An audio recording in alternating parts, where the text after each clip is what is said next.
또 내게 지팡이 같은 갈대를 주며 말하기를 일어나서 하나님의 성전과 제단과 그 안에서 경배하는 자들을 측량하되 성전 바깥 마당은 측량하지 말고 그냥 두라.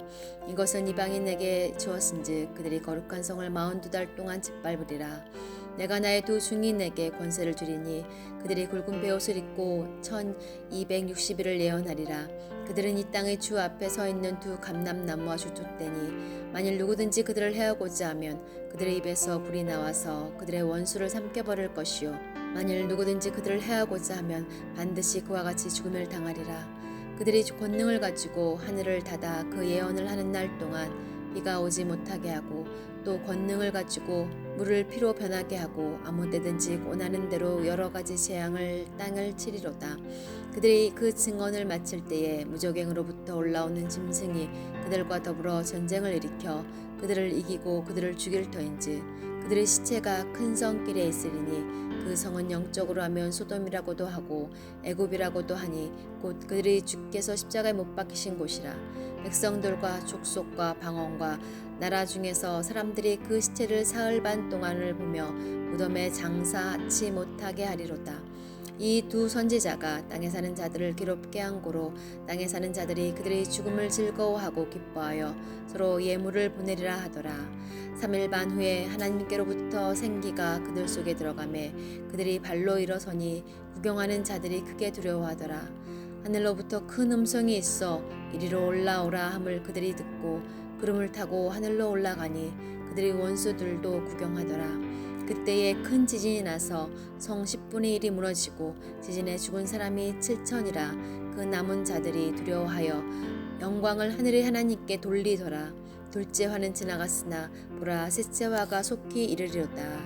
아멘. 요한계시록 11장 1절에서 14절 말씀입니다. 누비전교회 이영 목사님께서 갈대 지팡이와 두 증인이라는 제목으로 말씀 전해주시겠습니다. 이제 살아가는 하나님의 종들에게 우리가 요한계시록의 말씀을 나눔으로 피차가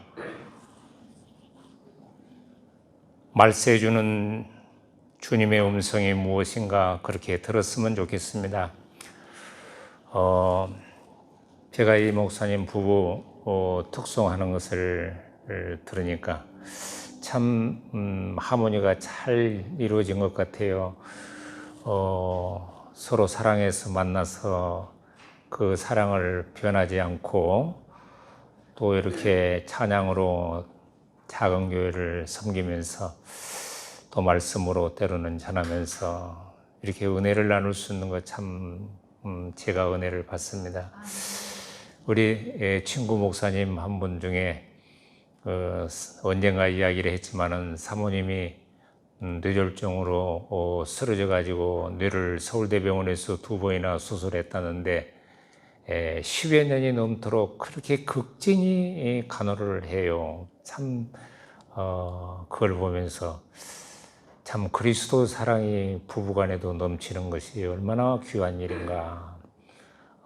저는 그렇게 하지 못한 것을 늘 하나님 앞에 죄송스럽게 생각하고 또는 나는 합리적인 이유가 내가 만약에 우리 집사람이 그렇게 더 심한 병이 지금보다도 더 심한 병이 들었다면 어떻게 할 건가 그걸 생각하면 나는 그렇게 못 한다. 나는 합리적으로 속으로 생각하기를 나는 할 일이 있기 때문에 그렇게 핑계를 댑니다. 그래서 우리 아이들이 저기 어머니 보험 하나 들고 우리 큰아들이 그 친구 병원에 갔더니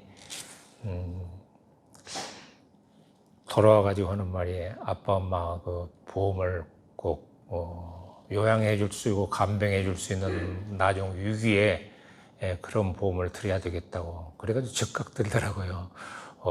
왜냐하면 아빠도 그럴 사람이 못 되고 지들도 바빠서 엄마나 아빠가 나중 병들면 그래서 한 놈은 저 엄마 보험 들고 한 놈은 저 아빠 보험 들었더라고요. 참 세상은 위기의 세상을 당했습니다.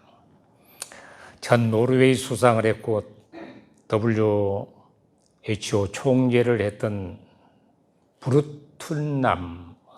브룬툴람이라는 여사가 환경운동가였죠 원래. 그런데 노르웨이 수상을 했고 WHO 총재를 했는데 그가 2권의 책을 썼습니다. 이렇게 코로나19가 세계적으로 강타하기 전에 벌써 그는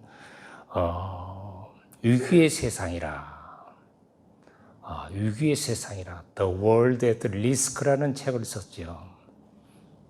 그는 벌써 예언적인 눈을 가지고 이렇게 세계의 위기가 닥치면은 경제적으로 큰 혼란이 오고 많은 생명이 죽을 것이다. 그런데 며칠 전에 또 한 권의 책을 썼는데 혼돈의 세계라는 책을 썼다고 합니다. 참 그분의 신앙 상태가 어떤지 좀 알아봐야 할 것이지만은 얼마나 우리에게 미래지향적인 그런 경고를 던지고 있는가. 첫 번째 책에서도 경고를 던졌는데 두 번째 책에서도 The World in Disorder. 디스오더라는 말은 오더라는 것은 정돈이 잘 돼 있는 말인데 디스오더니까 정돈이 잘 안 돼 있는 혼돈의 세계. 야, 그 혼돈의 세계. 나는 그 혼돈의 세계라는 책을 아직 안 읽어봤습니다만은 세상이 정말 혼돈의 세계구나. 네, 혼돈의 세계구나.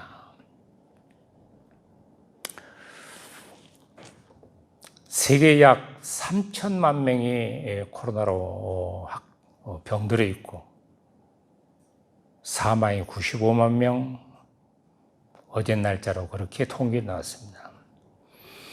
이러한 혼돈의 때에 기독교 영향력은 크게 위축되고 있습니다. 그래서 기독교도 뭐 하나의 격가지에, 가지에, 종교의 가지에 불과하는 그렇게 추락을 해가고 있습니다. 그러나 하나님께서는 묵묵하게 세상을 운행하시고 관리하시고 지배한 것을 나도 믿고 여러분도 믿을 줄로 압니다.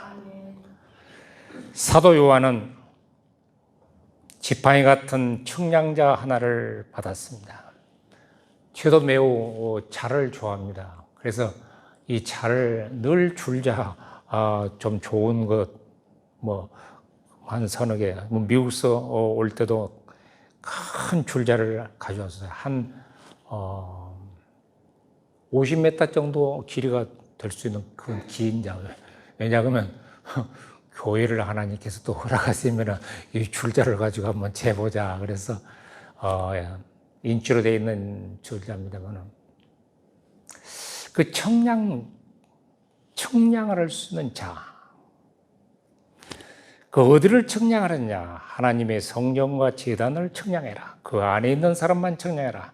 밖에 있는 사람은 내버렸다.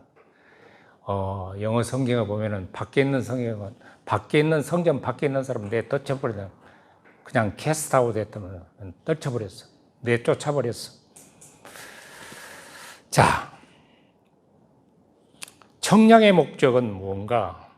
성전 안에 있는 사람과 성전 밖에 있는 사람을 나누기 위함입니다. 참 어떻게 생각하면 너무 감격스럽고 어떻게 생각하면 너무 무섭고 그렇습니다.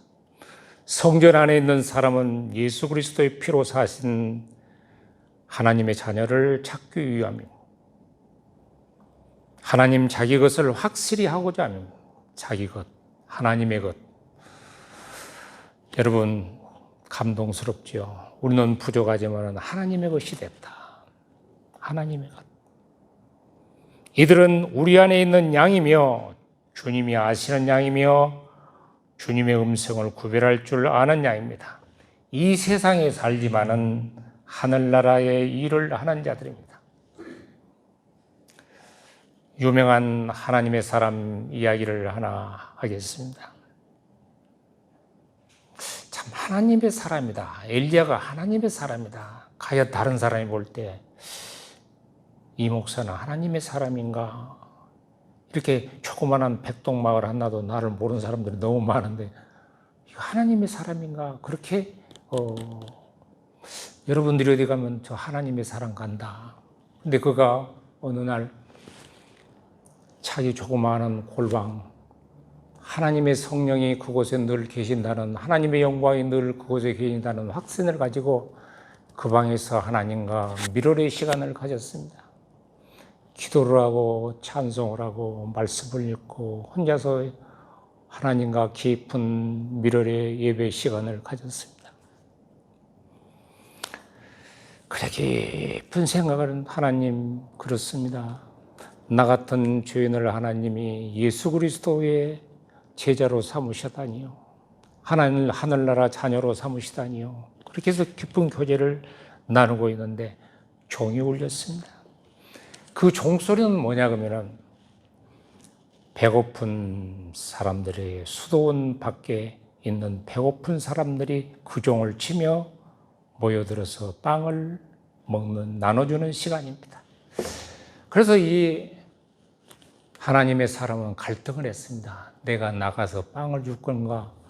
이렇게도 귀중한 은밀한 시간, 하나님과 교제의 시간을 계속 가질 건가? 그런데 마음속으로 갈등이 이렇게 지다가 그래, 그러지만은 배고픈 사람에게 빵을 먼저 줘야 되겠다. 그렇게 생각하고 밖으로 나갔습니다. 밖으로 나가서 모여든 사람들에게 배고픈 사람에게 빵을 나누어 줬습니다. 그리고 큰 기쁨을 안고 돌아왔습니다. 돌아왔는데 하나님의 환상이 계속되었습니다. 하나님의 음성이 들렸습니다. 네가 여기에 머물렀다면 나는 갔을 것이다. 그런데 네가 나갔다 왔기에 가난한 사람들에게 그리스도 이름으로 빵을 주었기 때문에 나는 지금 여기 있노라.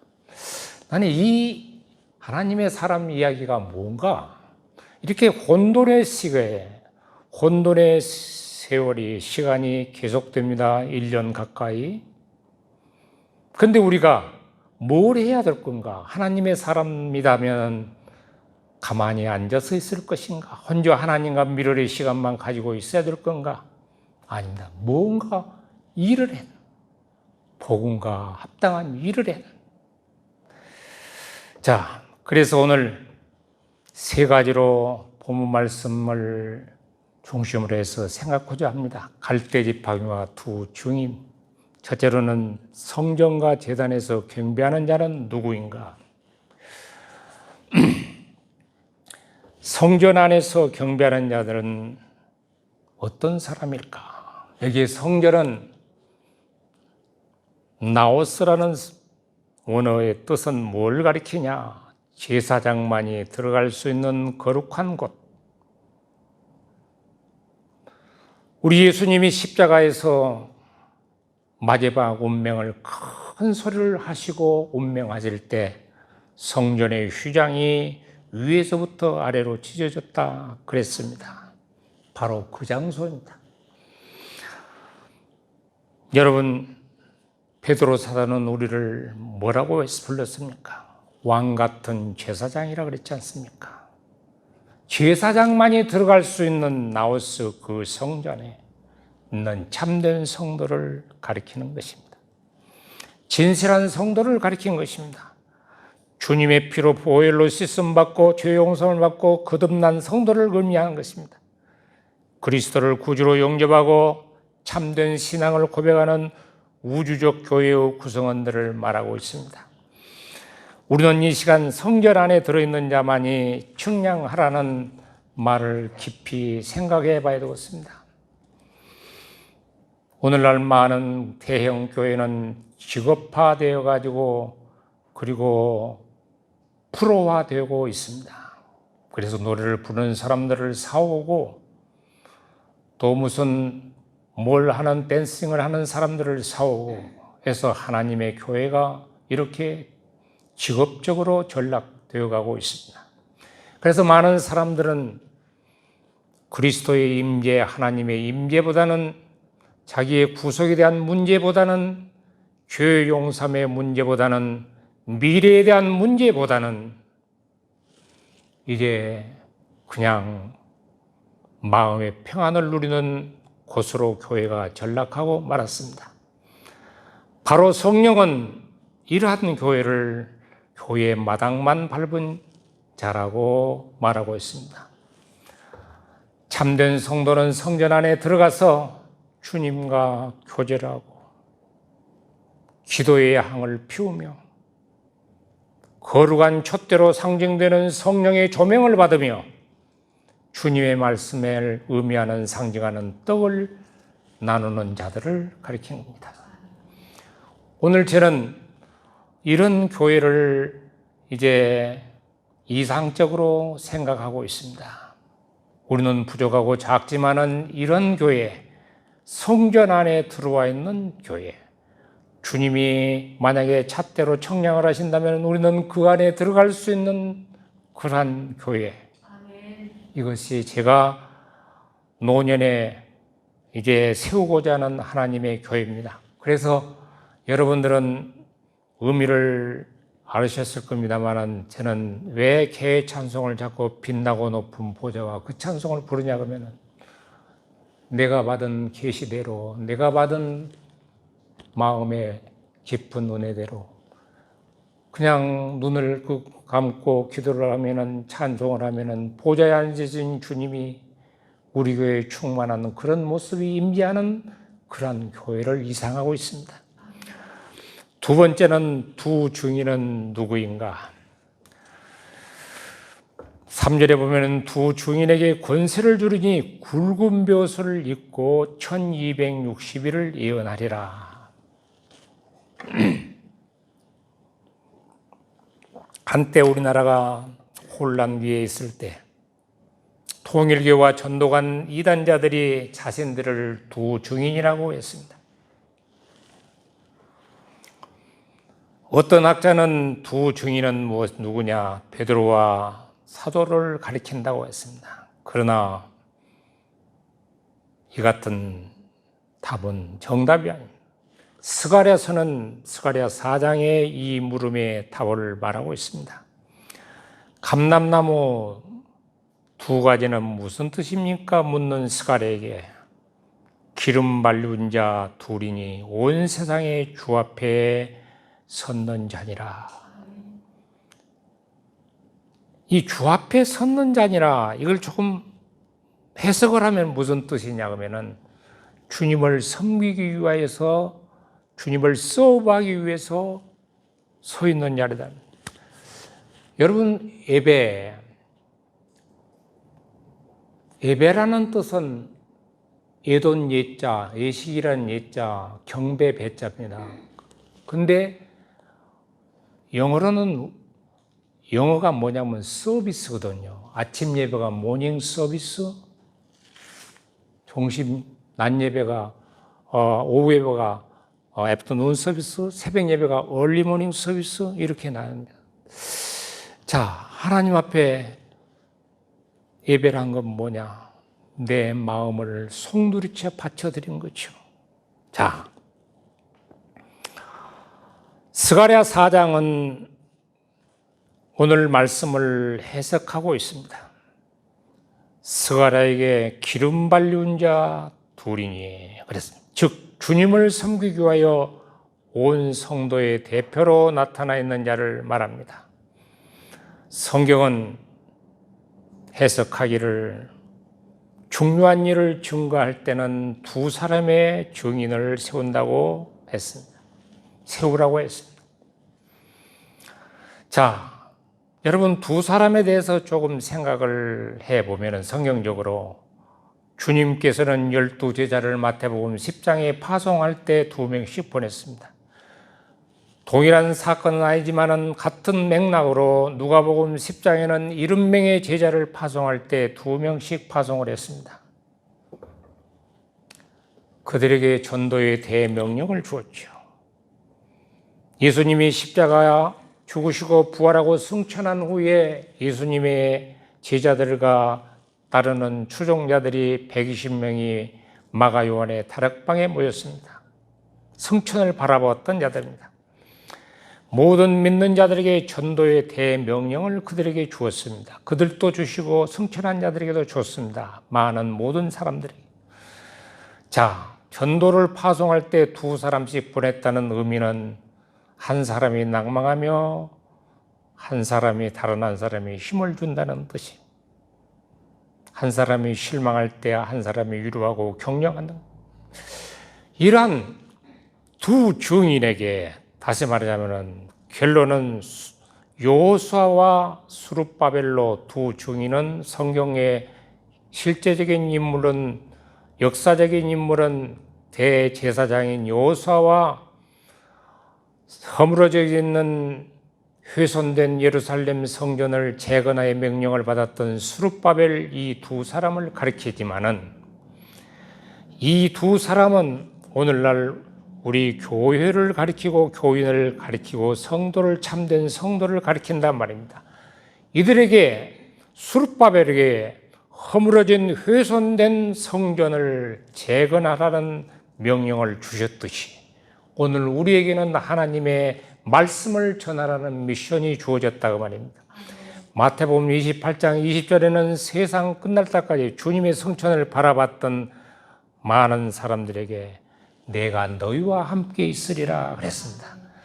기간은 얼마 동안 전도를 해야 될 것인가? 1260일. 여러분들은 이제 예언서를 통해서 다니엘서를 통해서 한 때와 두 때와 반 때를 이미 잘 알고 있을 것입니다. 3년 반을 가리킨다는 말씀이죠.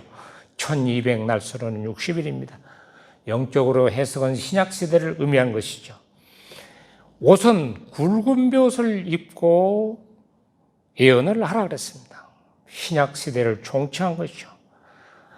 간추려 말씀드리자면은 하나님의 두 증인, 하나님의 사역을 할 두 사람, 메시지를 전달하는 복음을 전하는 사람들은 부귀영화를 누리면서 권세를 누리면서 복음을 전하라는 것이 아니다는 말씀입니다. 굵은 돛을 입고, 그러니까 오늘날 부의 극치를 달리고 있는 대형 교회와 건물만을 사재기를 일삼는 대형 교회나 정치만을 일삼는 그러한 비틀어진 비틀어진 정치적 견해만을 주장하는 그러한 목사나 자기를 신격게 하는 이단주의자들은 다 이와 같은 말씀에서 멀리 떨어져 있다는 사실입니다. 자, 이제 세 번째입니다.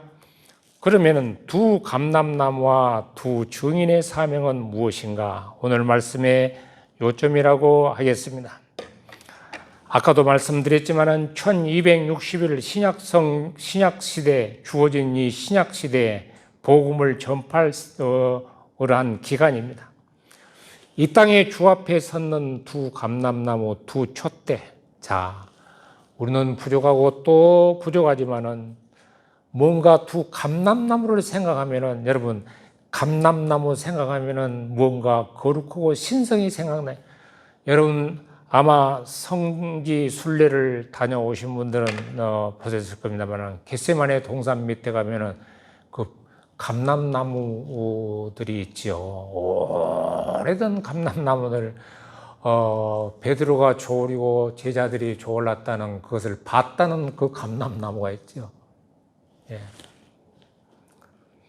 여러분, 저는 그래서 종려나무와 감람나무를 유심히 미국에 가면은 종려나무가 많이 있습니다. 감람나무 어떻게 생겼는가? 그 감람류가 이렇게 짜기 위해서 열매들이 달렸죠. 그걸 우리나라에 지금 조금 돈 있는 사람들이나 식품을 가릴 줄 아는 사람들은 올리브유라고 해가지고 정말 원산지에서 난 올리브유를 식용으로도 사용되고 그러지요. 그런데 자, 이 감람나무가 두 감람나무라. 그런데 스가랴가 뭘 받냐 그러면 순금등대를 받지 않습니까? 7 촛대가 있는 등잔을 받지 않습니까? 하나님의 성전에는 7 촛대가 항상 있지 않습니까? 촛대는 성령을 의미하는 것이죠. 자, 감람나무 기름을 받아서 기름과 같은 성령의 역사, 빛과 빛을 비추는 성령의 역사, 이것이 교회의 참된 교회의 모습이다 그 말입니다. 자, 교회라는 것은 성령이 생명이지요. 성령의 역사가 떠나가면 복음의 빛을 비출 수가 없지요. 성령의 역사는 기간 교회를 가리키는데 이것이 성령과 관계가 없으면은 이제 참된 교회의 모습이 아니죠. 복음의 빛을 비추는 교회, 복음을 전하는 성도를 말한다 그랬죠. 하나님의 일은 사람의 힘으로 할 수 없죠. 자, 하나님의 일은 사람의 힘으로 할 수. 요즘은 다 그냥 이제 나이가 들어감에 따라서 늘 생각하기 그래. 하나님에게다 맡기자. 나의 인생 삶도 마지막 교회를 하나님 앞에 이루고 드리려는 것도 또 좀 뭐 손으로 하는 일도 자녀들 문제도 다 하나님 앞에 맡기자. 그래서 어떻게 보면은 그 조금 그 나태한 말인데 중동의 인사는 인샬라가 뭡니까? 신의 뜻대로 그냥 그렇게 조금 주관성이 없으면 안 되겠지만은 큰 마음으로 지난번에도 말했지만은 맡김이 쉼을 가져온다 그랬지 않습니까? 그런데 우리가 주의 사역을 하는데 가장 중요한 것은 뭐냐? 만군의 여호와가 말씀하시되 이는 힘으로도 되지 않습니다. 능으로도 되지 아니하고 오직 나의 신으로 되느니라. 이 말씀을 스가랴가 받았는데 누구에게 전하라 그랬냐면 스룹바벨에게 전하라 그랬거든요. 그 스룹바벨은 아까도 말한 대로 민족의 이제 대운명, 재건의 운명을 머리에다가 양 어깨에 걸머지고 총독으로 근무하면서 이제 회복을 해야 되겠다. 허물어진 성전, 회파된 성전을 회복해야 되겠단 말이야. 그 회복하는 역사가 말할 수 없는 반대 세력에 의해서 자꾸 지연되니까 스룹바벨에게 하나님께서 주시는 들려줘라. 이런 힘으로도 안 된다. 능으로도 안 된다. 오직 성령의 하나님의 힘으로 하나님의 주시는 능으로 할 수 있다. 이 메시지를 전해라. 오늘 이 메시지가 바로 우리에게 주신 말씀인 줄로 믿습니다. 우리가 사람 구원하려고 애를 쓰고 행제전도를 하려고 애를 써도 그 사람 뜻대로 안 되지 않습니까? 나는 참 내 생애에 한탄스러운 것이 우리 형제들이 다 하나님의 은혜로 참 이 부족한 종을 통하여 다 이제 아버지 잡고 하신 부모님들이 전부 다 전도를 했습니다. 그런데 그 중에 제가 우리 여동생이 3명인데 3명 중에 1명이 좀 어렸을 때는 참 예쁘게 길렀어요, 제가. 그래서 농촌운동을 할 때 자넨종이라는 양을 친구가 줘가지고 그 어머니가 늦게 이제 개를 낳으니까 젖이 없어서 양류를 짜서 그렇게 예쁘게 기르고 또 학교도 목사부인이나 됐으면 좋겠다 싶어서 좀 그런 관계에 있는 학교를 보내고 그랬는데 참 이것은 내 마음이지요. 그런데 신천지에 개가 빠졌단 말입니다. 참 아이러니컬한 이야기 아닙니까? 처음에는 도통 잠을 이루지 못했어. 막 우라통이 터졌어. 그런데 그래. 예수님의 제자 가운데도 가룟 유다가 나왔지 않냐. 속으로 위로를 받는데. 그러니까 힘으로도 안 돼. 하나님의 일은 힘으로도 하나님의 일은 인간의 힘으로 되는 것이 아니야. 스룹바벨에게 그 무거운 짐, 회복의 짐, 하나님의 성전을 재건하라는 힘은 나의 신으로 되느니라. 바로 영적인 사업은 이렇습니다. 예언자는 반드시 성령의 신에 붙잡혀야 합니다. 그래서 참 우리가 이해를 돕기 위해서 너희 힘으로는 안 돼. But my spirit. 그러니까 너희 힘으로는 안 되지만 나의 힘으로 된다. 안 되지만 but 너희 힘으로 안 돼. 내 힘, 내 자랑, 내 지식 갖고는 안 돼. 안 되니까 내 힘으로, 내 신으로.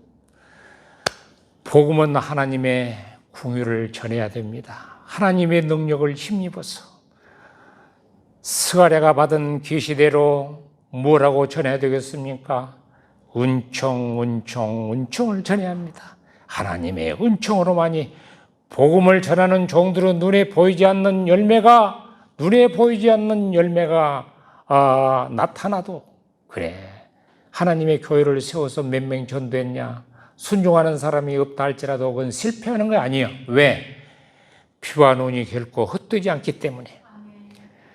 두 중인은 1260일 동안 하나님의 정하신 기간만 전해야 한다. 이건 무슨 뜻인가? 우리가 살고 있는 세상은 지식의 발전, 기후변화, 각종 질병, 인구 폭발로 신음하고 있습니다. 제가 좀 통계를 통계를 알아보는 취미가 있다고 할까? 그래서 통계를 좀 잘 외우는 편이에요. 그 숫자를 잘 외운다고 그래야 될까? 좀 미안합니다. 참 가만히 생각해보면 세계 인구가 말입니다. 지금 여러분 몇 명인지 모르죠, 정확하게. 77억 7,776만 7,777명이랍니다. 지금. 그러니까 77777이야. 근데 인구가 얼마나 기가 없어 불어나냐 그러는 겁니다. 세계 인구가 10억이 도달할 때는 1800년이 걸렸답니다. 그런데 20억이 될 때는 몇 년이 걸렸냐면 130년 만에 20억이 됐답니다. 이야, 그런데 말입니다. 30억이 될 때는 몇 년이 걸렸냐면 30년이 걸린답니다. 그런데 놀라지 마십시오. 40억이 될 때는 몇 년이 걸렸냐면 15년에 걸렸대, 15년. 그래서 앞으로의 100억의 인구가 될 때는 언제 예측을 하냐 그러면 이대로 간다면 2055년에 세계 인구는 100억이 된답니다. 근데 내가 죽을 때쯤 되면 세계 인구가 몇 명이 되겠냐 계산을 한번 해봤더니 한 90세까지 산다고 생각하고 90세까지 산다고 생각을 하니까 몇 명 정도 되냐 그러면은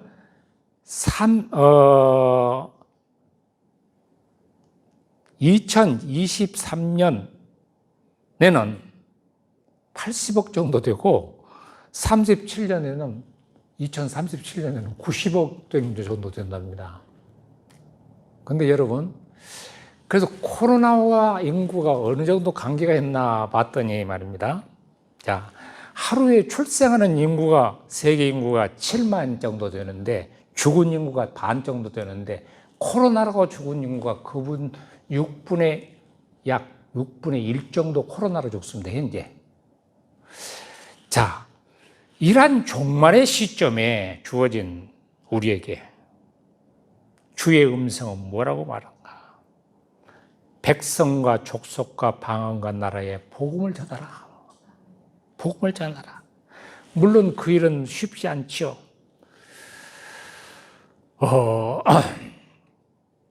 저도 몸부림을 쳐보는 거예요. 우리 학부모들 어떻게 복음을 전할 건가? 내가 벌써 몇 달 전에 유튜브를 좀 생각해봐라. 그 유튜브를 좀 하도록 활성화되도록 해봐라. 근데 모르겠어요. 저 허다 안 되니까 이제 그냥 맡겠대요. 그래서 정말 그 유튜브가 활성화돼서 맡겨서 딱 그 위에 우리가 인터넷에 유튜브 주소를 어드레스를 주면은 찍으면 나올 수 있도록 거의 활성화 좀 해서 1차적으로 좀 해보면 좋겠어요. 쉽지 않죠, 모든 일이. 어려운 큰 산 같아. 그러나 그것은 평지가 될 것이라고 말했지 않습니까? 성령의 도우심으로 평지가 되고 복음의 메아리가 믿는 자의 입술에서 운총운총 터져나올 수 있는 그런 역사. 자, 그러니까 하나님께서는 복음의 역사를 맡은 주의 종들이 사역을 마치기까지 하나님께서 하나님의 손에 함께 해 주신다는 뜻입니다. 1260일 동안 하나님께서 정하신 기간을 함께 해 주신다는 뜻입니다. 그 뒤에 어려움이 죽음이 와가지고 소돔 고모라 같은 성의 사람들이 죽음을 달게 여겼지만은 나중에 그걸 보고 3일 반 후에 다시 살아났다는 부활의 종교를 가리킨 것입니다. 우리는 하나님이 우리에게 주어진 사명을 꼭 감당할 때까지 힘을 주시고 능력을 주시고 인도해 주실 것입니다. 여러분이 교회사에서 잘 아신 대로 마르틴 루터 종교개혁자 전에 존 위클립이 있었지 않습니까? 존 위클립은 개혁자지, 교리적인 개혁자지 않습니까? 그가 어떻게 교황청을 향하여, 캐톨릭을 향하여 바른 말을 막 하니까, 성경에서 떠난 교회라고, 성령이 떠난 교회라고, 돈을 사대권을 파는 교회라고, 막 교황청의 부패를 막 파헤치니까 사람들이 뭐라고 했냐면, 위클립 제명대로 못 살 거야, 아마. 교황청에 의해서 죽을 거야 그랬는데, 하나님이 그 사명을 마르틴 루터에까지 영향을 주고 마르틴 루터가 그걸 힘을 입어서 종교개혁을 할 수 있던 1517년, 그가 죽은 때가 언젠가는 모르겠는데 그 사명을 다하고 늙어서 병들어서 죽었대요. 그러니까 무슨 말이냐면 하나님이 세우신 사람은 하나님의 목적을 이루는 그날까지 하나님께서 붙드시고 역사하신다는 것입니다. 오늘 말씀을 맺겠습니다. 성경은 줄기차게 성도의 궁극적인 승리를 말하고 있습니다. 오늘 요한계시록 11장도 궁극적인 성도의 이제 세상의 소돔과 고모라 같은 세상주의에 빠진 자들이 그냥 복음 전하는 것이 귀찮단 말입니다. 복음 전하들이 아주 그냥 귀찮아. 말하자면은 복음 안 믿는 사람들은 그렇지 않습니까? 예수 믿으라고 신앙생활 하라고 그러면은 그걸 귀찮게 하는 거예요. 마치 세상 사람들이 그렇단 말입니다. 그러나 성경은 그들을 없애려고 소돔과 고모라 성과 같은 사람들, 예수님을 십자가에 죽인 그 사람들이 성도를 증인을 없애려고 하지만은 마침내 부활에 다시 일어나서 죽었다가 다시 나서 이리로 올라오라. 복된 하늘의 음성이 들려온다.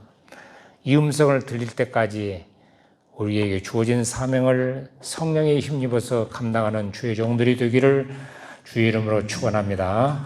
기도하겠습니다. 거룩하신 아버지 감사합니다. 오늘 이 말씀을 우리에게 주셨사오니 우리는 약하지만은 성령의 힘으로 능력을 받아서 스룹바벨과 같이 무너진 성전을 한국교회를 일으켜 세울 수 있는 회복의 능력을 주시옵소서. 우리는 부족하지만은 메시지의 능력을 주시고 대언의 능력을 주시고 예언의 능력을 주시옵소서. 그리고 당신의 목적이 이루어질 때까지 우리를 강건하게 영육을 보호하여 주시옵소서. 감사하고 예수님 이름으로 기도합나이다. 아멘. 필그림은 15세기 미국에 이주 정착한 초기 청교도 가리킵니다. 믿음의 조상 아브라함이 그랬던 것처럼 청교도 조상들도 순례하는 삶을 살았습니다. 사랑하는 조국과 가족을 뒤로하고 오직 성경의 신앙 모습을 회복하기를 소망하며 순례자의 삶을 살았습니다. 오늘날 우리도 오직 예수 안에서 자유와 도전과 창조하는 빛의 자녀의 삶을 따라갑니다.